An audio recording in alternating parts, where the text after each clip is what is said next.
अंबरनाथ नगर परिषद सार्वत्रिक निवडणूक वॉर्ड क्रमांक 23 ब अपक्ष उमेदवार संग्राम सुभाष देसाई यांचं जनतेला व विभागातील सर्व नागरिकांना आवाहन आहे की तुमचं योग्य मत योग्य व्यक्तीला मिळावं व विभागातील माता भगिनींना चुकीचा संदेश जात आहे यावर जाणून घेऊया त्यांची प्रतिक्रिया काय आहे त्यांच्याकडून।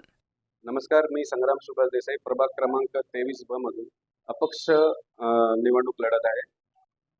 बऱ्याच लोकांकडनं मला सांगण्यात येते की बरेच पक्षाचे लोक आहेत, म्हणजे मोठ्या पक्षाचे काही लोक आहेत जे उमेदवारी लढवतात, निवडणूक लढवतात।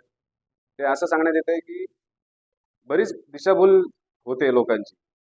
तिन्ही बटन त्यांनी डेमो दाखवत आहेत लोकांना मशीनचा की वोटिंग कसं करायचं, मतदान कसं करायचं। जे वयस्कर आपले आई वडील आहेत, बंधू भगिनी आहेत, ज्यांना 3 मतदान कसं करायचं हे कळत नाहीये, त्यांना ते डेमो दाखवत आहेत।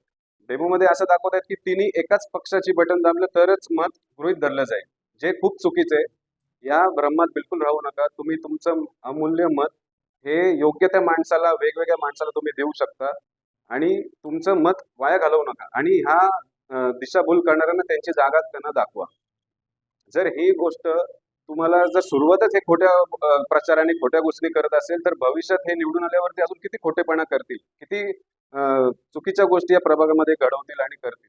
तर हे तुमच्या हातामध्ये आहे की याच्या पुढे ह्यांना उभं केलं पाहिजे की नाही केलं पाहिजे, ह्यांना याची जागा दाखवली पाहिजे, हे तुम्ही ठरवा। अजून एक अशी एक गोष्ट आहे की काही बलाढ्य लोक जे पैशाच्या जोरावरती लोकांना धमकवत आहे, दादागिरी करत आहे आणि काही त्यांची रेशन कार्डची मागणी करत आहे। रेशन कार्ड द्या, तुम्हाला पैसे देऊ, मग वोटिंग झाल्यावरती तुम्हाला आम्ही परत पैसे देऊ आणि आम्हाला कळतंय की वोटिंग कोण कुणाला करतं हेही आम्हाला त्याची लिस्ट येते। हे सगळं चुकीच्या गोष्टी आहेत। हे तुम्हाला घाबरवण्याचा प्रयत्न करत आहेत आणि ह्यांच्या धमक्यांना आणि ह्यांच्या ह्या अशा चुकीच्या गोष्टींना बिलकुल बळी पडू नका।